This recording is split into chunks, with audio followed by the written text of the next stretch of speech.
Central Division and Chamber to promote orderly business in Arua City.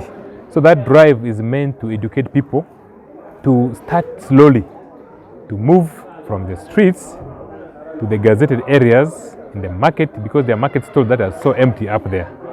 So we cannot continue selling on the streets because it makes the town dirty. We want to make Arua City clean, but we're educating people, we're engaging them. There's no enforcement. If somebody starts enforcing anything here, that is not chamber. Our ideology is we engage people, we educate them, we encourage them, we come up with innovative ideas to drive people into the market so that the streets are left clean.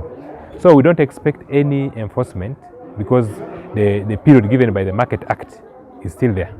So I want to encourage our people to start slowly shifting into the market, and also governments should also prepare in the process. These markets which seem to be temporary, governments will in the next 3 years put resources to make them permanent, because that main market is not enough for the businesses. There are too many small businesses that are hanging out. Even if we drive them all in the market, many will be left without space. Yeah, the state of business in Arua City is not very pleasing. As we speak now, businesses are facing a lot of challenges. The challenges keep increasing. Currently, in West Nile, the business people, especially the small-scale businesses, are facing the challenge of high cost of credit. The conditions for getting those loans are hard, and the interest rates are so high. The government interventions in the banks for Small Business Recovery Fund and the Agricultural Credit Fund are not being promoted. These are funds that government has put in place to stimulate businesses at a low interest rate, but the conditions are extremely hard. So people cannot get those loans. They end up either going to the normal loans in the bank or they go to money lenders. So even when they were registering NRM, when they were doing voters update, you realize most women didn't have their IDs. The IDs are with money lenders. Some people have run to Sudan, others have lost property. So the cost of credit is so high. And even the PDM has done some good intervention, but it's not enough. You know, the cost of doing business is so high. So with a little intervention, people are trying, so the businesses are not doing well. And then there are some people in the West Nile here who lost revenue in South Sudan. Government is supposed to compensate them. It has taken so long. Some of these businessmen have also died because of stress. They have looked for compensation until they didn't get it. That's another huge challenge. When you come to industrial power, we have not received industrial power. Though I'm aware government is doing something in Karuma, I'm told 5 turbines have been commissioned. So we are looking forward for the real launch of that industrial power to stimulate businesses. You can see in Arua City here, there is virtually one industry. So because of that, there's a lot of unemployment. This unemployment can be seen in the crime rate. The number of criminal groups has increased. These people, by this morning, actually the statistics are over 2,000 youth who survive by criminality. Grabbing phones, attacking people, beating people. So many times government goes to them with the tear gas, they go to them with the guns, but nobody goes to these boys with an idea. We could work together, come up with an idea, and that is what is really keeping me awake. We need to come up with ways to see how to bring these boys out of that state. Otherwise, sooner or later, they're going to be a real security challenge. Even the police will not manage. Because when they're around 2,000 right now, the whole town is insecure. What if the number doubles to 4,000 or 5,000? What will happen? They will reach in every home. So that is a real threat that we need to, the NGOs, even government itself, as you focus on women, let's focus on these groups.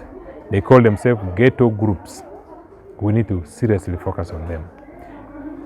Infrastructure, the road, they are working on the road, but as per now, we're paying the price. If you drive from Karuma to Arua, the state of the road will leave you in pain. Your body will pain, it will take a lot of hours. It is my prayer that that project is also finished in time. So, as far as business is concerned, competition with investors who have become wholesalers, they have become retailers, they are doing route sales, driving the local people out of the value chain of business. That is another challenge. You know, a local investor has all the challenges of credit I was telling you about. A foreign investor, offshore loans are about 2.5% per annum. They are given 5 years credit grace period. They come and invest here. They are given 15 years tax holiday.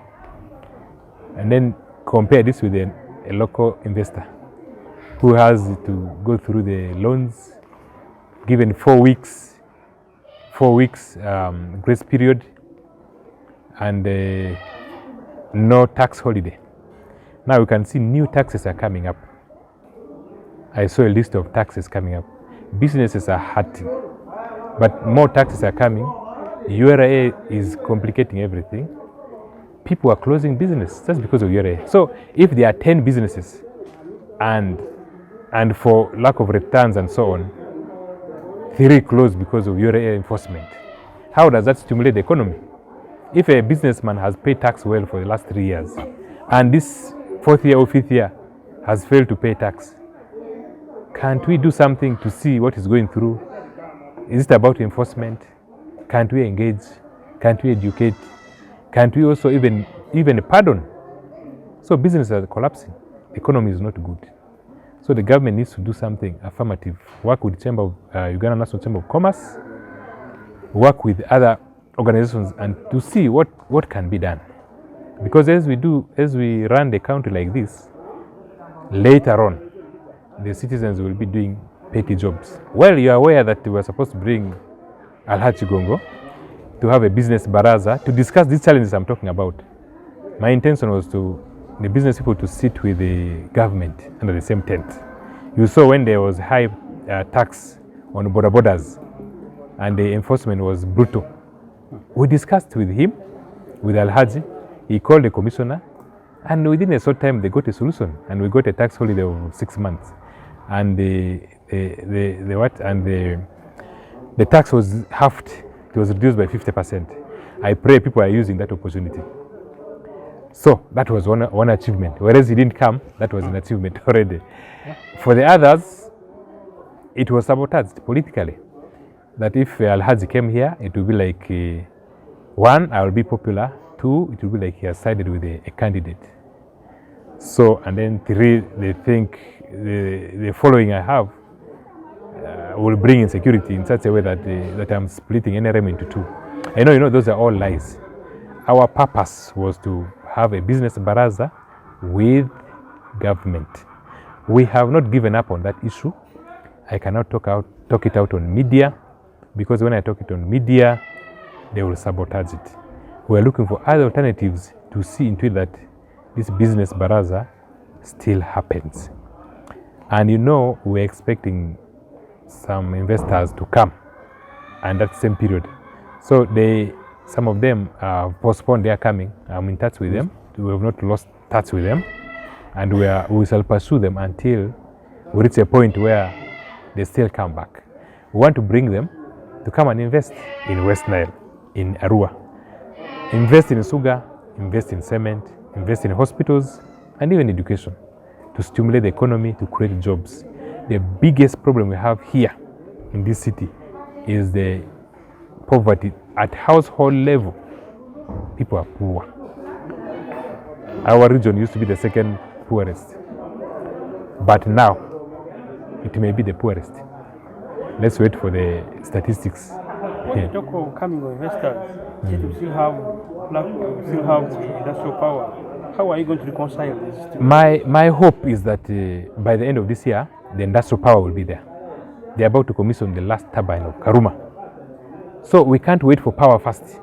Let them come, we explain to them our challenges and the opportunities that lie ahead, so that the construction of industries and what will be taking place, the day the power is switched on will be the same day industries will start running.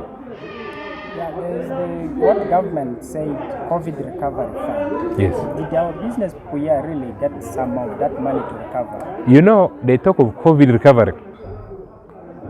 They give with one hand, they block it with another by the terms.